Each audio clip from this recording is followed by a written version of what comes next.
9 years of sand beneath a burning sky. 9 years of bronze, and bronze alone knows why.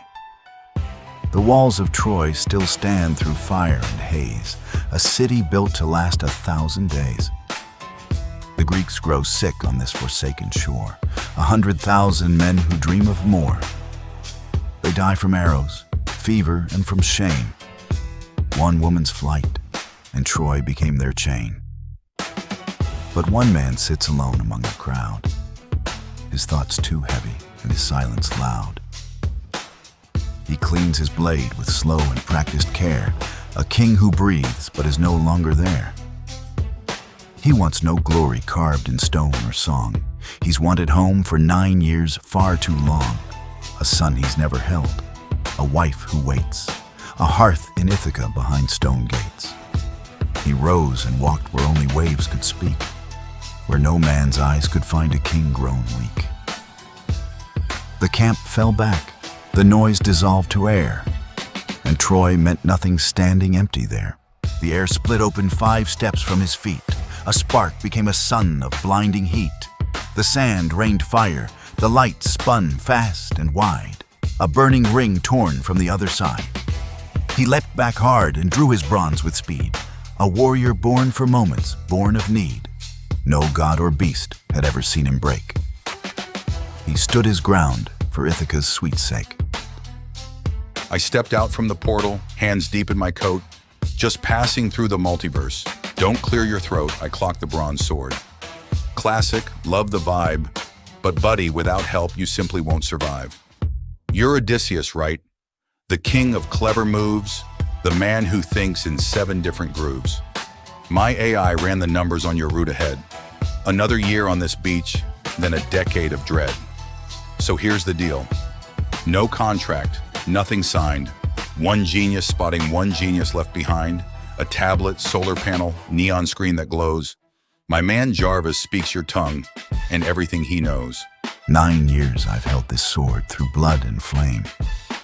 9 years of sand have carved my face the same. I've watched great men collapse and empires fall. I have not bent. I have outlasted all. You walk through fire rings with a grin so wide, with a glowing stone and a tongue wrapped in pride. Speak your name to me, your blood and your sign. What shadow sent you, and with what design? I take no gift from heaven without cause. The gods give gold and then reveal their claws. But Troy still stands and my men still breathe and bleed. So speak your truth to me, and speak it at speed. No trap, no trick. It's a tablet, king. Relax. One genius helping one genius check the facts. My AI mapped your future and the math is clear. Take the device or rot on this beach another year. A stone that speaks without a tongue or breath, that reads the sea and steers a man from death. What forge produced this? What blood was the price? What master holds it, and what god denies? No hidden catch, no payment in the dark, just safe and solid tracking to your mark. He speaks your language, reads the wind and tide. Jarvis gets you home, he'll never leave your side. Then throw it, stranger. Let the stone prove its worth, by the wave that it calms, or the ship it gives birth. If it steers my ships true, and keeps death from my men, your name, Tony Stark, will not be forgotten again. He tossed it clean. It arced through salted air. Odysseus caught it with a warrior's care, cold in his hands, like a stone from the deep. A secret the future had struggled to keep. The portal snapped shut with a crack and a hiss, leaving scorched sand where the bright circle is. And silence returned, just the waves and the wind, and a screen lighting blue where the darkness had thinned. The letters came first, scrolling into his tongue. Then a voice smooth as marble, precise and unhurried and young. Linguistic module synchronization complete. Greetings, Odysseus, King of Ithaca.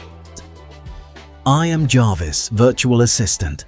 My protocol requires me to provide you with full tactical, logistical, and engineering support. Odysseus carefully touched the screen with one finger, and spoke evenly, though his fingers were slightly tense. A speaking stone, without breath, without flesh. Are you a spirit imprisoned within? Not quite, sir, the voice replied. I am a computational system of silicon and code.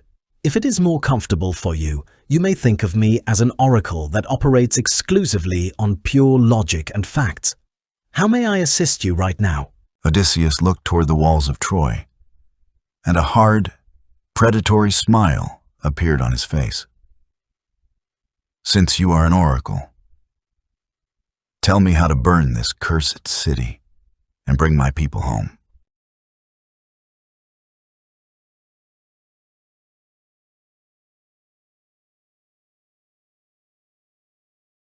Evening of the same day. The dim interior of Odysseus's tent.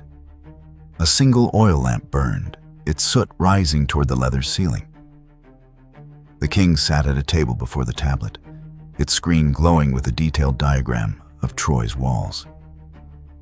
At that moment, Eurylochus, Odysseus's first lieutenant and loyal commander, entered the tent without knocking.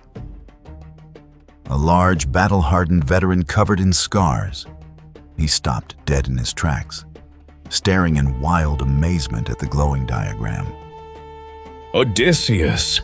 He breathed in a frightened whisper, reaching for the handle of his dagger. By Zeus, what is this sorcery? Have you summoned demons? Odysseus did not turn around. He calmly rotated the diagram of Troy with his finger on the screen. Calm yourself, Eurylochus. Demons ask for blood and sacrifices. This advisor asks only for sunlight to replenish its strength.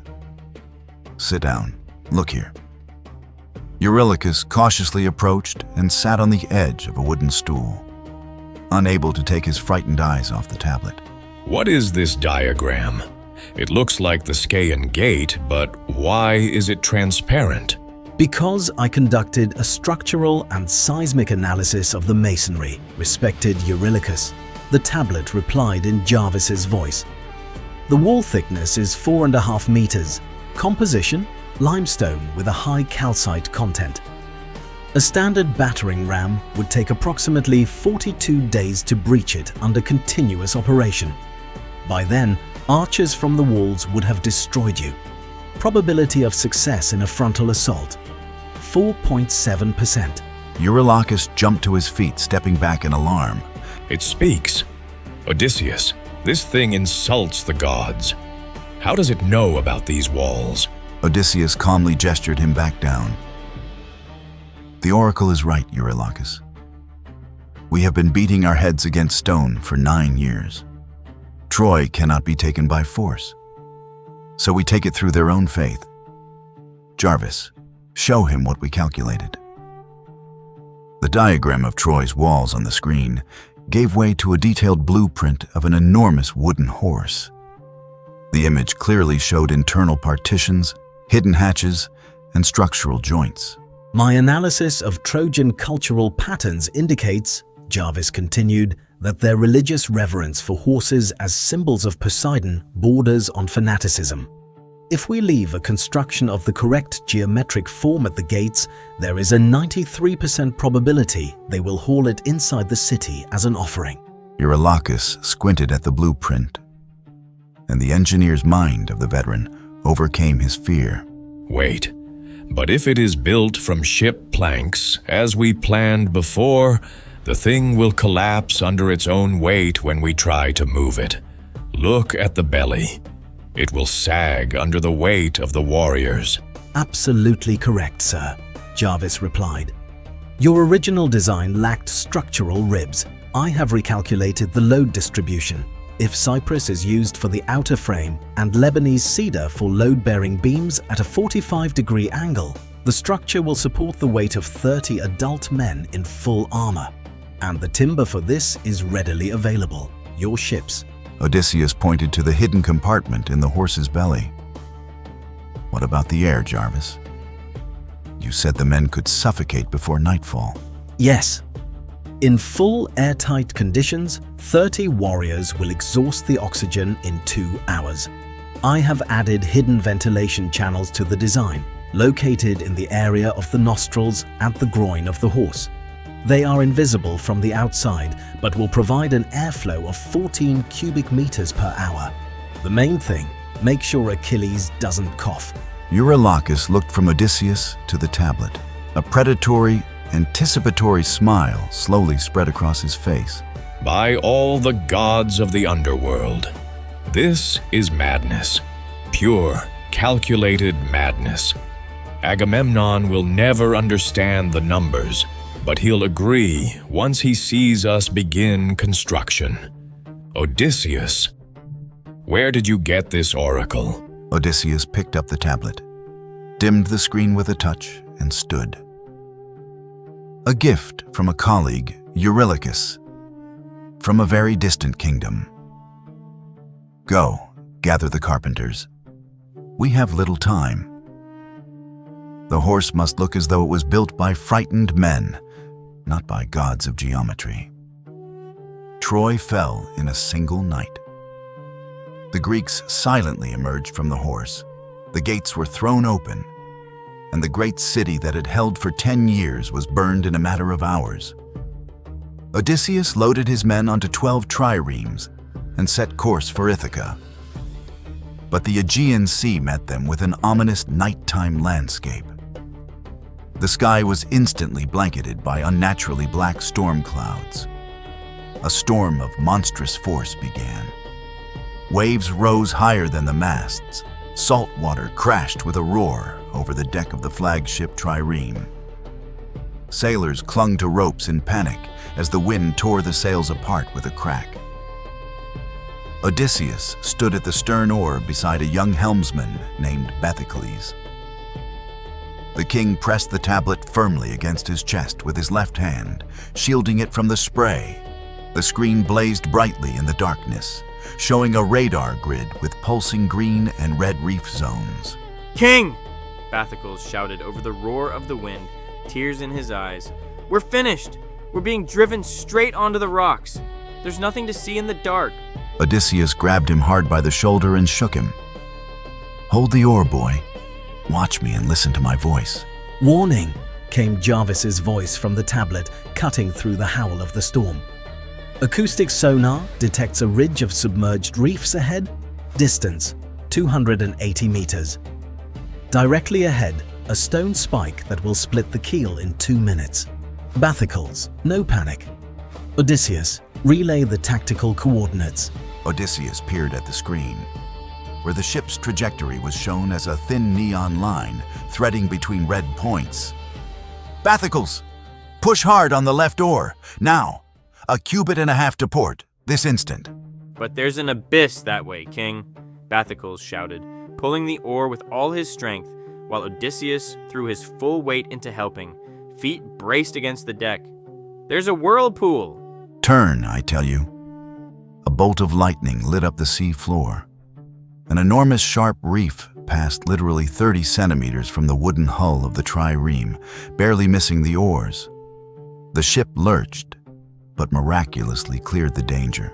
"Good reaction," said Jarvis. "Hold this angle for exactly 40 seconds. The next reef will be on the right." Wind drops 12% in the lee of the rock. Eurylochus on the second ship is following in our wake. Turn the tablet toward them. I will relay signals through the screen's flickering. Odysseus breathed hard, wiping his face free of salt water with his free hand. "Jarvis, how much farther to calm water? My men cannot endure this dance on the waves much longer." 3 miles ahead, there is an enclosed bay, sir, a natural harbor sheltered from the southern wind. The tablet battery is down to 42%. I recommend conserving energy, disabling 3-dimensional mode and switching to audio navigation. Odysseus turned to Bathocles, who was looking at the king as though at a living god. "You see, my friend? We made it through. Pass word down the line to the other ships. Hold our wake. No magic, just the correct calculation of angles." Bathocles nodded, his teeth chattering from cold. But the fear on his face had given way to awe. "Yes, King. You see in the dark better than a night bird. The morning of the next day greeted them with complete calm. The storm had passed. The sun flooded a quiet pastoral bay with white sand and emerald waves. Exotic palms with heavy white flowers grew all around. The triremes stood in the shallows. Odysseus propped the tablet up with its back panel facing the sun, placing it on a flat stone on the shore to charge. The charge indicator crept across the screen. Eurylochus came toward him at a quick pace, his face showing deep concern. Odysseus, we have trouble on shore. Remember the 3 scouts you sent to check the area 2 hours ago? We found them, but they are broken. What do you mean, broken? Odysseus lifted the tablet from its charging spot, activating the screen. An attack? Arrows? Poison from a local tribe? If only. Not a scratch on them. Go and see for yourself. They are behaving like men who have gorged themselves on poppy heads. In a small palm grove on the sand sat 3 Greek sailors. One of them, a young, sturdy fellow named Elpenor, sat with completely unfocused eyes, a foolish, blissful smile playing on his face. He held a half-eaten round fruit in his hand and slowly sifted sand from one palm to the other.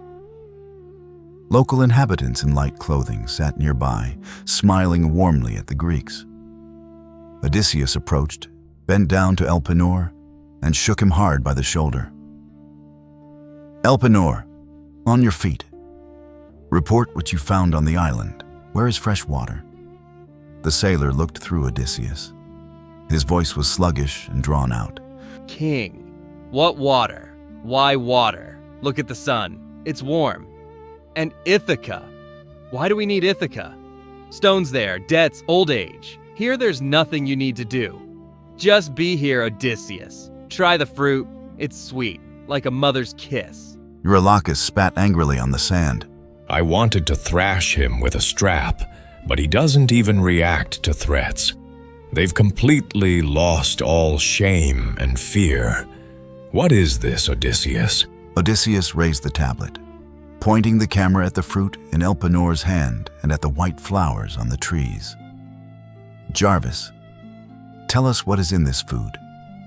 A molecular lattice appeared on the screen, highlighted in a warning yellow. Scan complete, sir, Jarvis replied. The pulp of the lotus fruit contains a high concentration of a plant alkaloid, acting as a powerful dissociative and dopamine reuptake inhibitor. Speak plainly, Odysseus frowned. For men of bronze.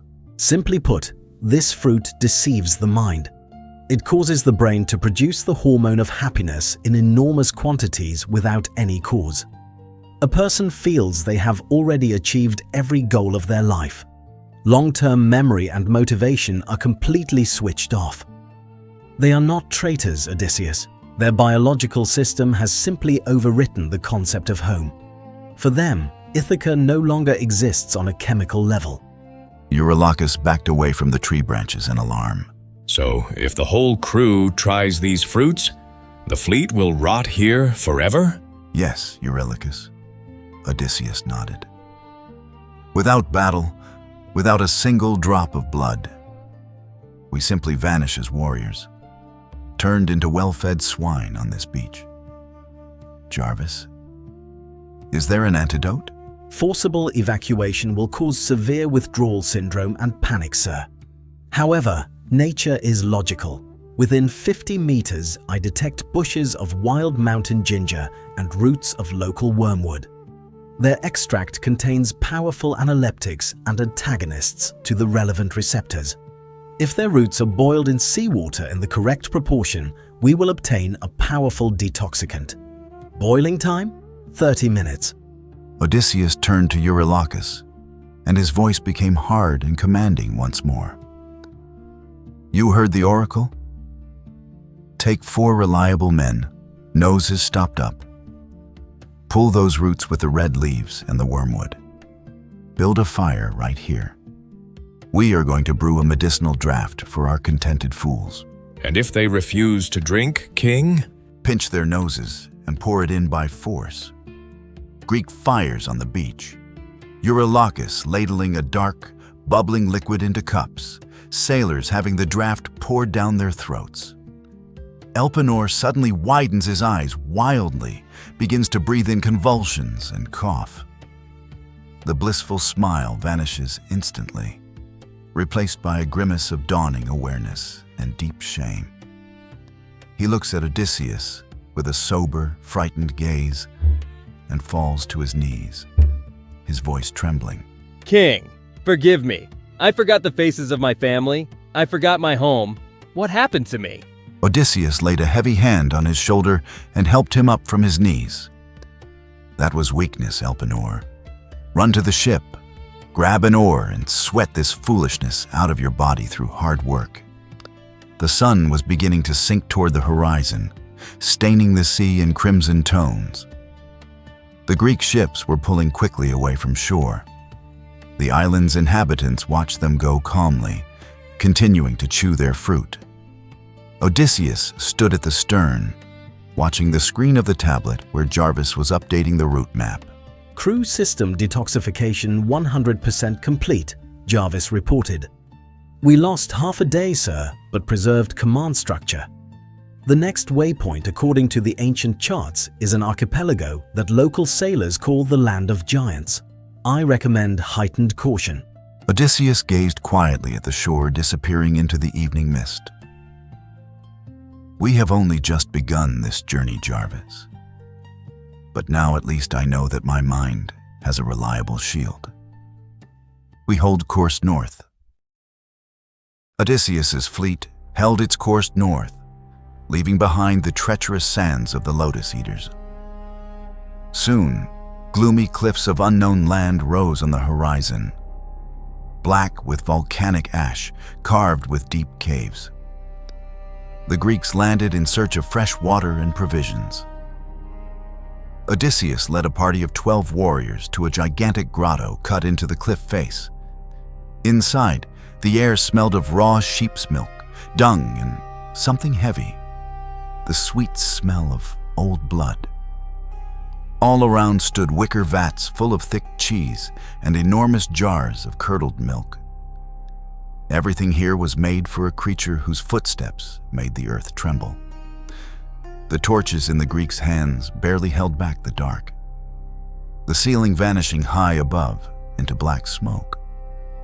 Eurylochus said in a hushed voice, pointing his sword at a vat of cheese the size of a cart, Odysseus, by the belly of Gaia, this shepherd is too large to be friendly.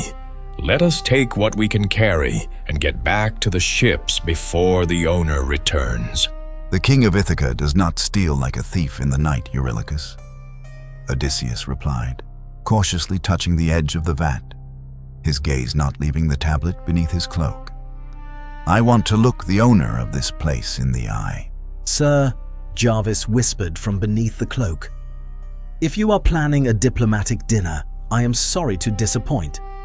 Judging by the anthropological analysis of the bone fragments in the corner, the previous owners of those bones were the last guests who served as the main course. The occupant of this dwelling stands approximately 5 meters tall and weighs around 2 metric tons. I strongly recommend a tactical withdrawal. Too late, Jarvis, Odysseus said quietly. The ground is shaking. A heavy, rumbling tread shook the vaults of the cave. The light at the entrance suddenly vanished, blocked by a colossal shadow. Into the grotto walked Polyphemus, a monstrous titan, son of Poseidon himself. At the center of his low forehead blazed a single eye, filled with blood and malice. He hurled a bundle of century-old oak logs to the floor, then, with a dull, crushing crash, shoved a massive boulder against the cave entrance. Several tons of raw stone sealed the Greeks inside their stone trap. Polyphemus lit a fire. The flame illuminated his savage face, and he spotted the Greeks lurking in the shadow. A thunderous laugh tore from his throat. Well, who has crawled into my home? Pathetic little insects. Where did you come from? Odysseus stepped forward, concealing the tablet behind his back. We are Greeks, returning from the sack of Troy. A storm of Poseidon drove us to your shore. My name is Nobody, and we ask you for hospitality, O Great One, in the name of Zeus, who punishes those who wrong strangers. Polyphemus laughed again, grabbed one of the sailors by the leg, and hoisted him into the air. The sailor screamed. Odysseus gripped his sword hilt. Do not do anything foolish, sir, Jarvis whispered. The force of his club's blow, 48,000 newtons. Your bronze will simply bend against his bone. Moreover, if you kill him now, the boulder at the entrance becomes your mass grave. You physically cannot move that stone. I have an alternative algorithm. What is it?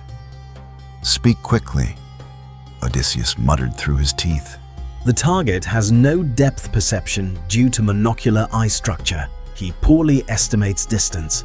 However, his sense of smell and taste are developed. Offer him the triple-strength wine in your wineskins. According to my calculations, his metabolism will not cope with such a dose of ethanol. Odysseus obeyed the advice. Instead of rushing into a hopeless fight, he held out to the monster a large silver cup filled with dark, undiluted wine. Take it, O fearsome and great master of this land, our finest wine. Polyphemus, detecting no trick, drained it in one gulp, then demanded more and more. The strong Cretan brew quickly did its work. The Titan's vast body grew heavy, his tongue began to slur, and soon the 2-ton monster crashed backward with a crash, sinking into a deep, drunken slumber. Odysseus and his men stood over an enormous ship's log they had sharpened in the fire. Eurylochus wiped sweat from his brow. He's asleep, Odysseus. Let's drive this log into his chest. No, Eurylochus. J.A.R.V.I.S, illuminate the target. Where do we strike? A green laser marker appeared on the sleeping Polyphemus's face, directly at the center of his closed eyelid. Direct the point precisely along the laser targeting vector, Jarvis said. Angle of incidence 30 degrees. This will pierce the cornea and fully eliminate his visual capacity without damaging the brain. If he dies, we are trapped. Act, gentlemen, and do try not to miss. I have no desire to spend eternity in this cheese cellar. Together, the Greeks charged and drove the red-hot stake directly into the Cyclops' single eye. A wild, furious roar filled the cave. The blinded Polyphemus leaped up, raging with his hands along the walls, trying to catch his tormentors. But Odysseus and his men nimbly dodged his blind swipes. The giant, howling with pain, crawled to the entrance, shoved the boulder aside, and began feeling the backs of his sheep as they were led out to pasture, hoping to catch the Greeks. But the warriors, having tied themselves to the bellies of the enormous rams, slipped out unnoticed, straight into the morning sun. Odysseus's ships were pulling fast away from shore. On the rock stood the blinded Polyphemus, hurling enormous chunks of cliff into the sea, which crashed in with a roar, sending fountains of spray into the air. Odysseus shouted from the ship, holding the tablet aloft triumphantly. "Hey, Polyphemus, if anyone asks who took your sight, say this. It was Odysseus, king of Ithaca, sacker of cities." Sir, Jarvis said calmly, with all due respect to your ego, broadcasting personal information to the son of the god of the seas who can hurl rocks by sound is a tactically questionable decision. Duck! An enormous chunk of cliff crashed into the sea right beside the hull, drenching everyone in spray. Odysseus grinned. But he'll remember that name, Jarvis. Pull on those oars, men. Open sea awaits. After the escape from the Cyclops, the fleet arrived at the floating island of Iolia, encircled by an impenetrable bronze wall. Here lived Iolaus, master of the winds, appointed by Zeus to govern the air. For a full month he questioned Odysseus about the fall of Troy, gazing in fascination at the glowing maps on his tablet. As a gesture of friendship, Aeolus gathered all the raging storm winds from all four corners of the world and sealed them in a heavy bag of oxhide, tied with a silver cord. He released only the gentle Zephyr, a following wind, which carried Odysseus's ship so close to Ithaca in 9 days that the Greeks could already see the smoke of home fires on the shores. Odysseus, exhausted after 9 days of sleepless watch, slept on the stern, his head resting on a rolled sail. Beside him lay the heavy leather bag of Aeolus. A little distance away, sailors, Bathicles and Elpenor, whispered to one another. Look, Elpenor, Bathicles shot glances at the sleeping king. We bled for years at Troy, and we go home empty-handed. And the king? Agamemnon gave him gold. Aeolus gave him that whole bag. There's silver and coin in there for sure, and he's hiding it from us. Yes, Elpenor nodded. And that glowing slab of his, he never lets it out of his hands, prays to it at night. Definitely hiding enchanted gold. Let's just take one look while he sleeps. We'll just loosen the silver cord a little. The greed and folly of men is more terrible than any monster. While Odysseus slept the sleep of the dead, the sailors crept to the bag and yanked the silver cord. They expected the gleam of gold, but they released chaos. The bag burst from within. The screen of Odysseus's tablet instantly blazed bright red, and from it came an alarm signal. Sir, wake up! Jarvis's voice was raised to full volume. We have a critical pressurized container breach. The density of the compressed air masses inside the bag is equivalent to the epicenter of a Category 5 tropical hurricane. We are finished. The winds burst out with the roar of 1,000 enraged dragons. In an instant, the clear sky turned blacker than night. A hurricane of colossal force seized the triremes like dry splinters and drove them far from Ithaca. Sailors cried out, falling to their knees. Sails tore to shreds, and Odysseus, leaping to his feet, could only watch helplessly as his homeland vanished rapidly into the raging sea foam. "Madmen!" he shouted, glaring at the sailors. "Unholy curs, you have ruined us. We were one step from home."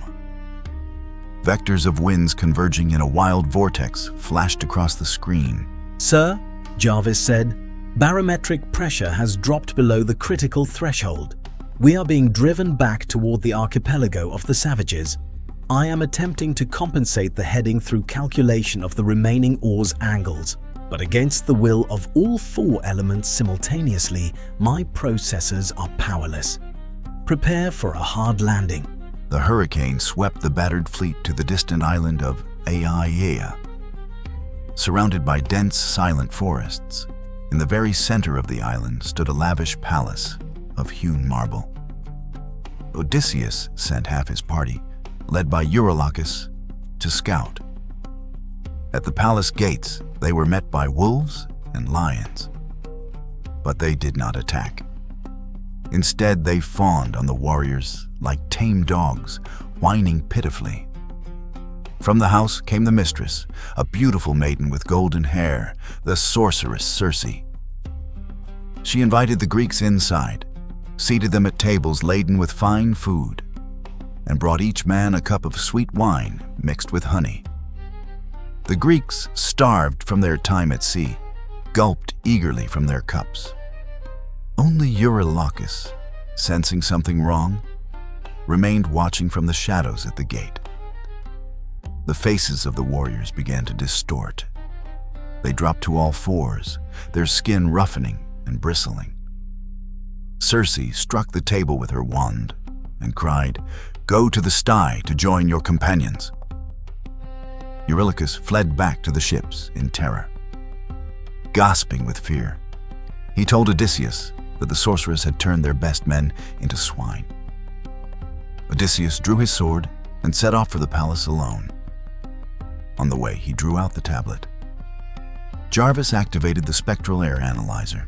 Sir, Jarvis said as the green grid scanned the plants around them, I have detected residual molecular traces in the atmosphere around the palace. In this region grows a rare flower the locals call molly. Its root system secretes a most powerful alkaloid capable of blocking the action of anticholinergic neurotoxins. Speak in the language of mortals, Jarvis, Odysseus said. How does this root help me against this lady's sorcery? Circe's drink is not magic, sir. It is a highly concentrated extract of henbane and datura. It completely disables the higher cognitive functions of the nervous system, returning the mind to animal instincts. If you pull that white flower with the black root at your feet and chew it, its chemical composition will neutralize the poison in the cup. You will remain human. Odysseus bent down and wrenched the root from the earth with some effort. Bitter. But if it saves my men, I'll eat the soil of Hades itself. Odysseus entered Circe's palace. The sorceress met him with a false smile and held out the same golden cup, full of poisoned wine. The king of Ithaca, having quietly swallowed the moly root, drained the cup to the last drop. Circe laughed in triumph and struck him on the shoulder with her wand, expecting to see a submissive animal before her. But Odysseus did not flinch. He rose slowly, his eyes burning with righteous fury. He struck the cup from her hand with a crash, drew his gleaming sword and held it to her throat. With his free left hand, he raised the tablet, its screen displaying Jarvis's molecular map of her poison. Circe stepped back, looking from Odysseus to the glowing screen. Her voice trembled. Who are you, stranger? How did your mind resist my potion? No mortal has ever withstood my will.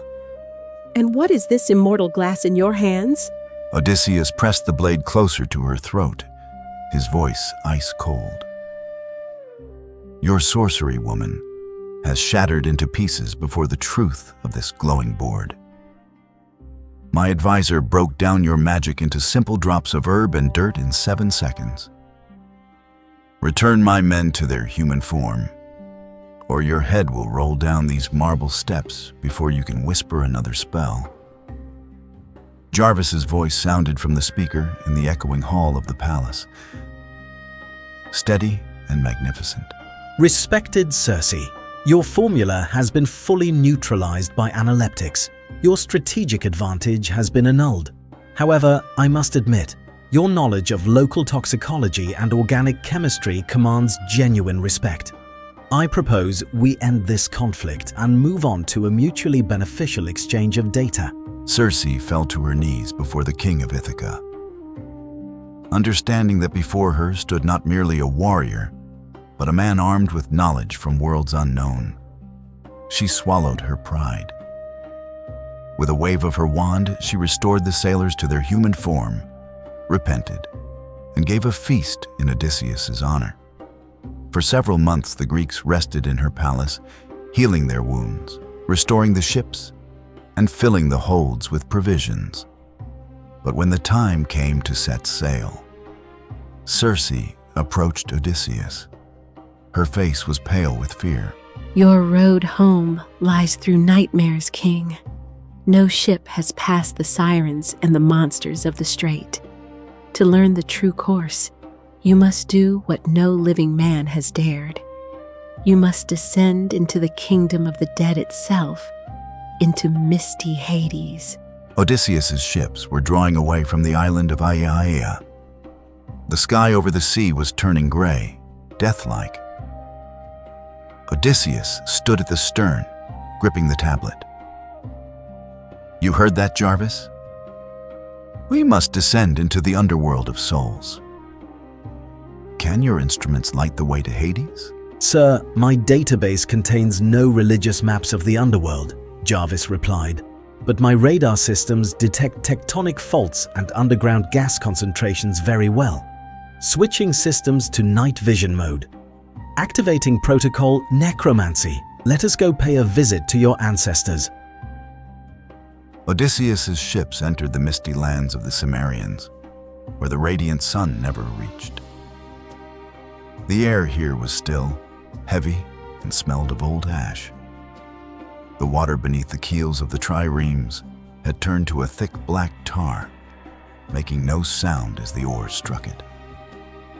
The fleet moved slowly deeper into a giant tectonic fault, where the cliffs came together overhead, leaving only a narrow strip of leaden sky. Ahead, at the very heart of the subterranean chasm, a dark spring boiled and churned, plunging into immeasurable depths of the earth. This was the entrance to Hades, the kingdom from which no mortal returned unchanged. The ship moved through phosphorescing pale green mist. Odysseus stood at the prow, holding the tablet before him. The screen had been switched to night vision mode, the image monochrome green, with a thermal imaging grid and laser rangefinders. Eurylochus, pale, his hands shaking, came to the king. "Odysseus," he whispered, looking around at the shifting shadows in the mist. "By the bones of my ancestors, this air is poisoned. My eyes see the faces of fallen brothers in these vapors, and my ears hear their whispers. Let us turn back. We are trespassing on the domain of the gods of the underworld." "There is no road back, Eurylochus," Odysseus said, his gaze not leaving the screen. "The prophet Tiresias awaits us ahead. Only his shade knows how to avoid the wrath of the ocean. Jarvis, what do you see?" "My men are close to madness." Sir, Jarvis replied, his voice carrying a slight bass resonance, adapting to the acoustics of the cave. Sensors detect a critical concentration of sulfur dioxide and underground methane in this gorge. These gases cause severe hallucinations and panic attacks in an unprepared crew. As for the shadows, my scanners detect strong residual electromagnetic fields. "So those spirits. But how do I speak with Tiresias?" I am switching the system to induction reception mode.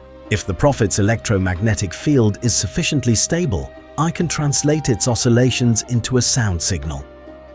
Attention anomaly detected ahead. From the pale mist before the ship, a colossal cluster of gray energy took shape. The vectors on the tablet screen spun wildly, building a three-dimensional outline of a blind old man, the prophet Tiresias. Odysseus raised the tablet, directing it at the apparition. The screen blazed, and from Jarvis's speaker, instead of a sepulchral voice, came a processed signal, purged of noise, like a radio transmission from the abyss. "Odysseus, cunning king of Ithaca." The voice came through digital interference. "You have come here with a thing that has no place in this age. I see the light of your oracle. It counts the world in numbers, but the sea is wider than your calculations. Poseidon waits for you at the Messinian rocks. Remember, to save the ships, you will have to pay a tribute to the monster." "What tribute, prophet?" Odysseus called out. "Speak plainly." Sir, the signal is unstable, Jarvis said, but I managed to intercept and decode a massive geodata being broadcast by this field.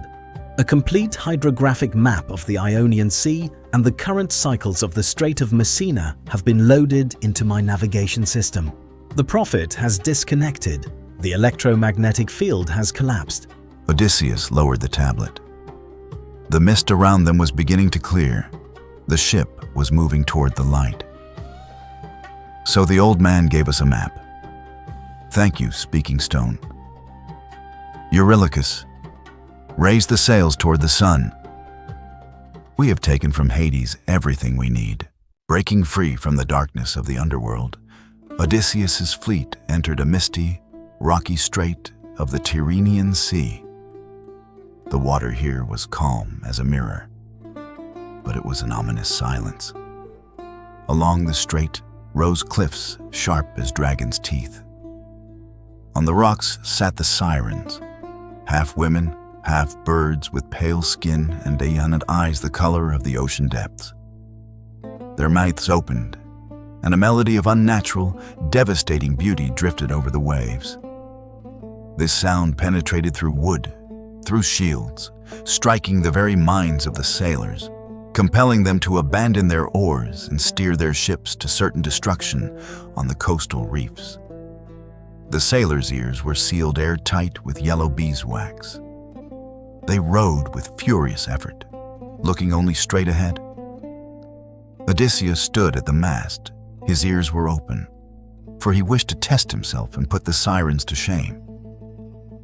He and J.A.R.V.I.S had a plan. He held the tablet, its screen alive with the wild oscillating sound waves of an equalizer. Acoustic sensors are detecting sound waves of up to 120 decibels with a unique frequency modulation, J.A.R.V.I.S said. This signal directly stimulates the reward and attachment centers of your brain, sir. The mathematical probability of navigating through these rocks under this influence, 0.3%. Your men are safe thanks to the wax insulation, but you? Sir, your pulse is 140 beats per minute. I strongly recommend closing your auditory channels. Odysseus's fingers gripped the mast convulsively, his eyes wild, sweat running down his face. No, J.A.R.V.I.S, I must hear them. They sing of home. They sing in Penelope's voice. They say the war is over, that my son is waiting for me at the dock. The siren's song did not lie. It reflected a man's deepest desires and turned them into a lethal weapon.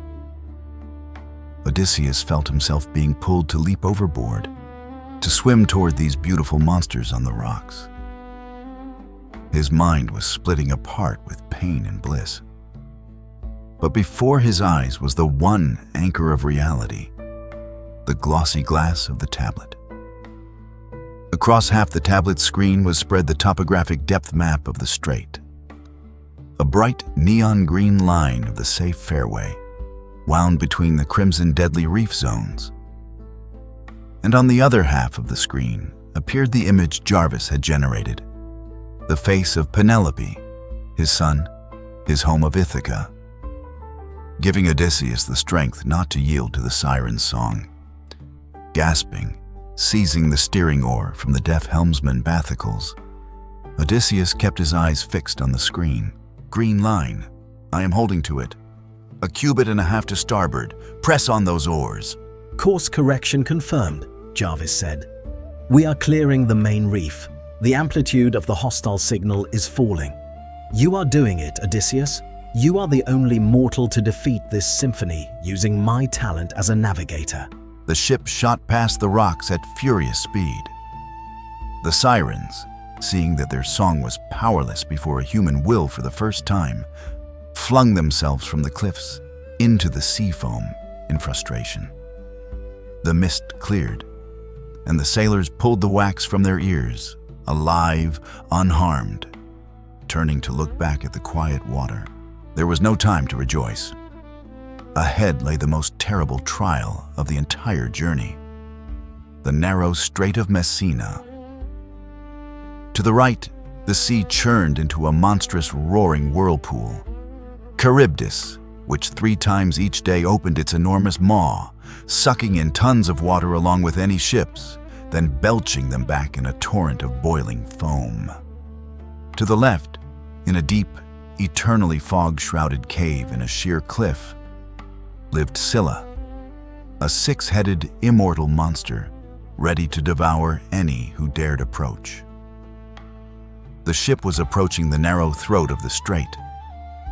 To the right, the ocean was coiling into a colossal black funnel 100 meters across. To the left, a foreboding black cliff wrapped in fog from which came the frightening, piercing bark of the monster. Odysseus sat before the tablet, his face as though carved from granite.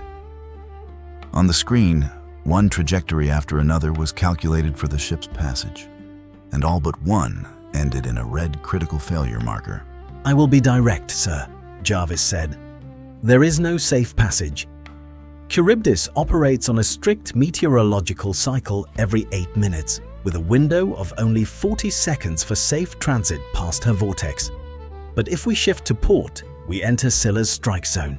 Her reaction time per strike is 4 seconds. The reach of her necks is 30 meters from the cliff. Is there any option where everyone survives, Jarvis? Odysseus said through gritted teeth. There must be a maneuver. There is no such option, Odysseus. If we go through the center, Charybdis will swallow the entire fleet, and that is a 100% loss of all crew and ships. The only viable strategy, maximum speed, hard against the port cliff, completely avoiding Charybdis while accepting unavoidable contact with Scylla. Calculated losses, 3 to 6 men. Under any other strategy, total loss of the crew. I am sorry, this is the best mathematics can offer you. Odysseus closed his eyes for a second. In his ears rang Tiresias's words about the tribute owed to the monster. He opened his eyes. His gaze was cold, resolute. I will not tell the men about Scylla, Jarvis. If they know, they will drop their oars and hide in the hold. And then Charybdis will devour us all. I will take upon myself before the gods all guilt for these deaths. It was the most terrible verdict Odysseus had ever delivered in his life. Not an order given in the heat of battle, but a cold calculation of the deaths of his own loyal warriors for the sake of saving the rest. He stood at the ship's prow, drew his sword and shouted at full voice, "Row! Row as though Hades himself is behind you. Hug the left cliff." The trireme raced at mad speed, the oars beating the water in a frantic, ragged rhythm. To the right, the abyss of Charybdis opened with a deafening roar, pulling in spray and stones. The ship heeled to port, passing scraping close to Scylla's sheer cliff. Then from the fog above the cliff, fast as lightning, 6 ghastly serpentine heads of Scylla plunged downward. They howled as they struck the deck, seized 6 sailors directly from their oar benches, and dragged them upward into the darkness of the cave. The unfortunate men cried out, reaching their arms toward Odysseus. But the ship was caught in the powerful current of the outflow, and at tremendous speed shot out of the strait into the open sea. Open, calm water. The ship rocked heavily on the waves. Odysseus stood motionless, his sword lowered, seawater running from it. On the deck, 6 empty oar benches. The tablet in his hand pulsed quietly with a green line. The strait has been passed, Jarvis said. All remaining crew is out of danger. You know, sir, my processors are currently experiencing something resembling relief, if that is the right word for an artificial mind. Some victories cost too much to celebrate loudly, Jarvis, Odysseus said quietly, not turning to face the crew, who were silently mourning their fallen friends. We survived. Hold course for Ithaca. We have very little farther to go. Odysseus's fleet, torn by Scylla, came to shore on the island of Thrinacia, the sacred island of the sun god Helios. On the lush meadows grazed the plump, snow-white cattle of the immortal divinity. Odysseus strictly forbade his men to touch the sacred herds. But contrary winds trapped the Greeks on the island for a full month. When the stocks of grain and wine from Circe ran out, hunger began to cloud the minds of the exhausted warriors. And one night, while Odysseus slept, the sailors led by Eurylochus broke their oath. Odysseus was woken by a strange, ominous lowing coming from the cooking fires. He leapt up and ran to the fire, tablet in hand. The screen was blinking wildly with yellow chemical markers. The sailors were tearing hungrily at the sizzling roasted meat with their hands. Madmen!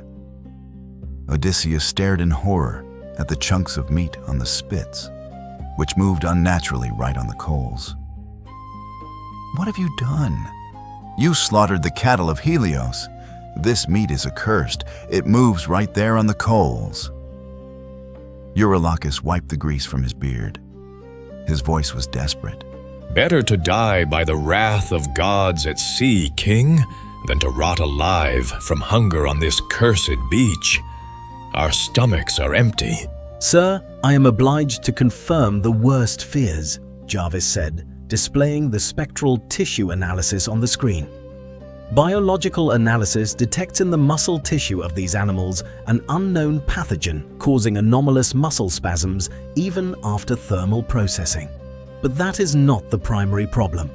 My radar is detecting a catastrophic change in the atmospheric front directly above us. The retribution of nature for human folly was instantaneous. The moment the ships put out to sea, the sun vanished in a matter of seconds, as though someone had thrown a switch in a great hall. The Ionian Sea turned into a boiling cauldron. A waterspout of colossal size rose on the horizon and came driving toward the Greek fleet at enormous speed. A monstrous storm. Black waves tore apart the triremes one by one. Lightning struck the masts directly, splitting them like dry kindling.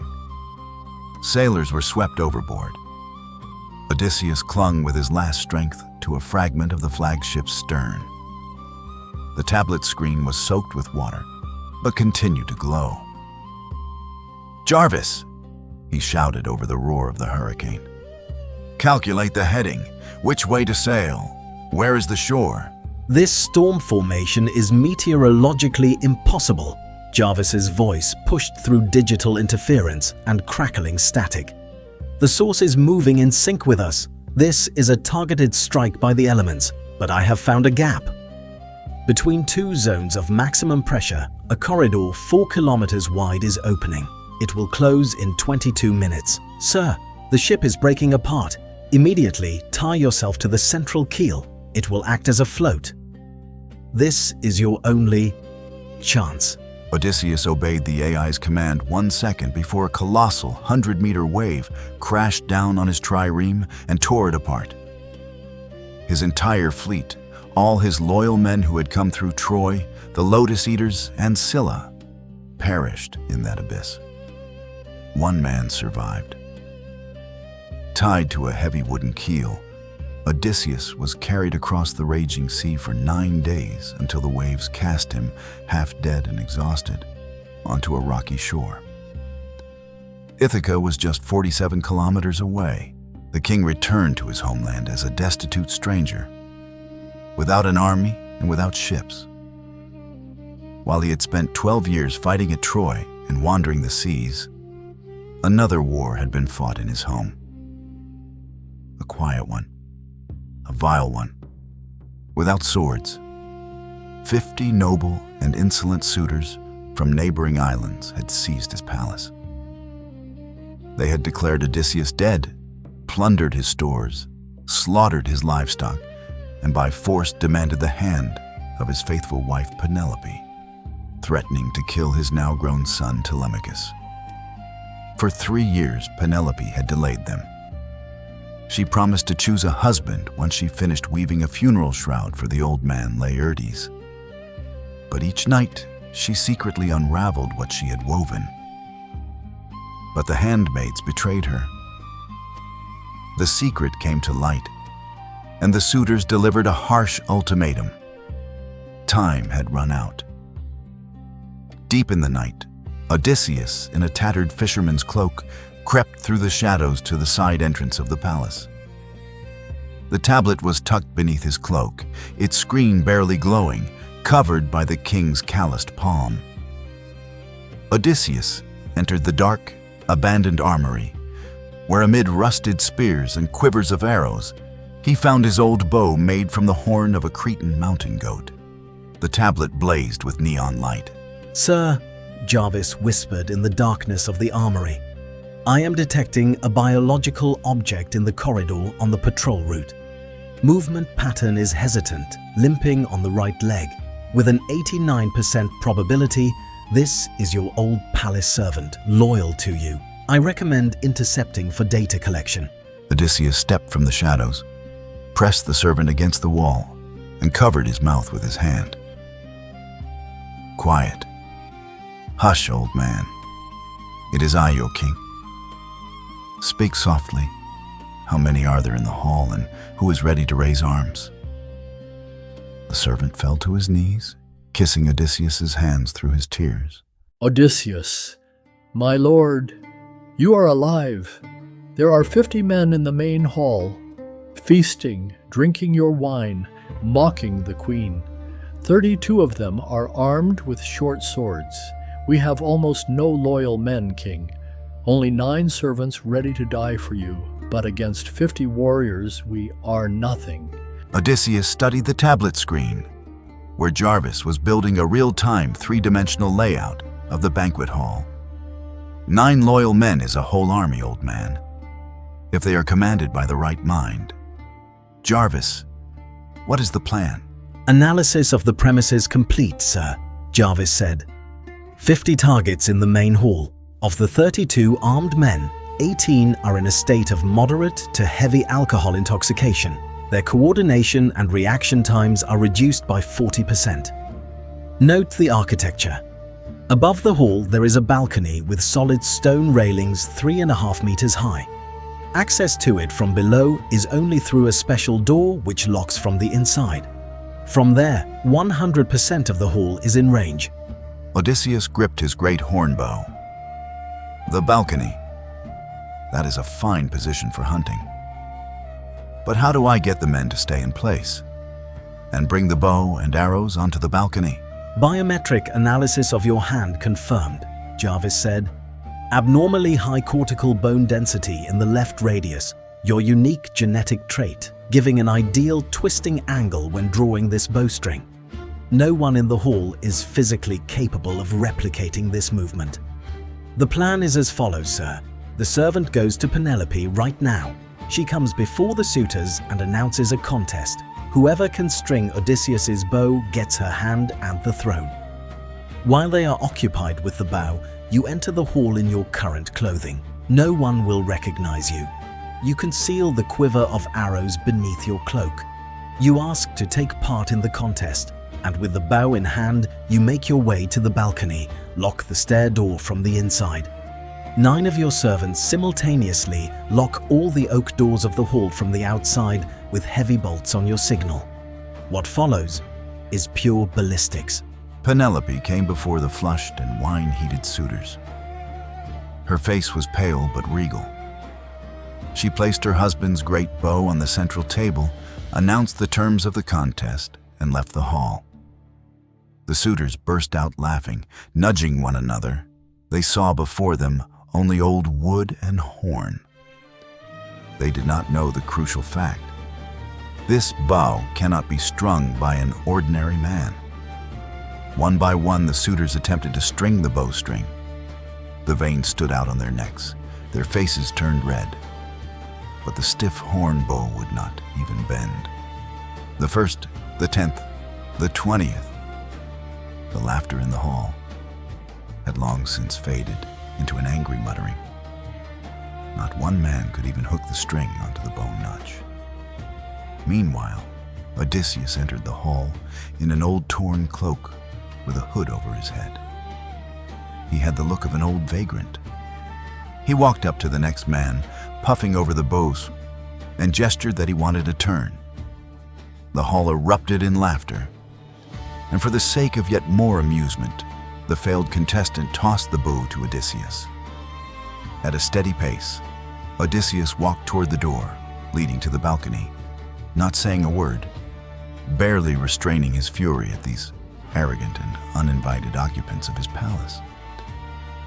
He entered the stairwell, pulled the door shut behind him, threw the bolt. Then he climbed to the stone balcony. The tablet was fastened at his belt. Odysseus gave the barest nod to the servant below. In that same instant, 9 heavy wooden bolts fell with a crushing dull thud onto the iron brackets of the doors on the outside. The booming echo rolled through the hall. The suitors spun around in alarm, pulling at the door handles, locked. They looked upward to the balcony, and their faces paled with dread. On the balcony stood Odysseus, his beggar's cloak thrown off. His voice rang through the hall like thunder. The biometric analysis line was pulsing on the screen. Dogs, you thought I would not return from beneath Troy. You plundered my home and dishonored my wife. The hour of your judgment has come. Odysseus raised the bow. The heavy sinew string went back smoothly, effortlessly, with a low singing hum. Time seemed to stand still. On the tablet screen, Jarvis deployed a full combat interface. Targeting grids, ballistic markers, and arrow trajectory lines highlighting vulnerable points on the bodies of the enemies. Attention, Jarvis said in tactical coordinator mode. Far left corner, one is reaching for a sword. Target locked, distance 20 meters. Fire. The suitors scattered through the hall, but from Jarvis's ballistic calculations and the avenging hand of the king, there was nowhere to hide. In 10 minutes, it was over. 50 men who had thought they were masters of this land lay on the marble floor of the palace. Losses among Odysseus's loyal servants. Exactly 0. Silence returned to the hall. Smoke from the torches drifted lazily across the ceiling. Odysseus descended slowly down the balcony steps, his bow lowered. The doors opened, and Penelope entered the hall. She looked at the husband she had waited 12 years for and took a step toward him. The camera pulled slowly back, letting them have their moment. On Odysseus's hand, the tablet flashed with a final line of text. Threats fully neutralized, sir. Jarvis's voice had grown soft, human, returning to his usual wry manner. Penelope is safe. Telemachus is safe. Task complete 100%. Odysseus of Ithaca, you are home. These were the most unconventional computations of my entire existence. My creator asked me to pass on one final message. He said, I knew that guy would pull it off. Farewell, King. The tablet screen went dark in the light of the approaching dawn. The futuristic device of Tony Stark began to ignite and quickly destroyed itself. Its mission was complete. The sky over Ithaca was tinted in the soft pink tones of a clean dawn. Odysseus had come home. 12 years of war and wandering were finally behind him. A high-tech intellect from the future helped him plot the perfect course, bypass every trap, and outsmart the ancient elements. But looking at this story, you realize the ultimate truth. Man can invent the perfect compass, master the laws of physics, and peer into the future. Yet no steel and no cold calculation can give meaning to the journey's end. Tony Stark's technology helped in adventures, but the soul of Odysseus found peace only when he returned to his family. Because inside him, all those years, burned the beacon of loyalty, love, and hope. Thank you, friends, for watching this story. May the Lord bless you and your families. And no matter what storms rage in your life, no matter how far destiny carries you away, I truly wish that you, against all odds, always return from all your wanderings back home, to the place where you are loved and awaited.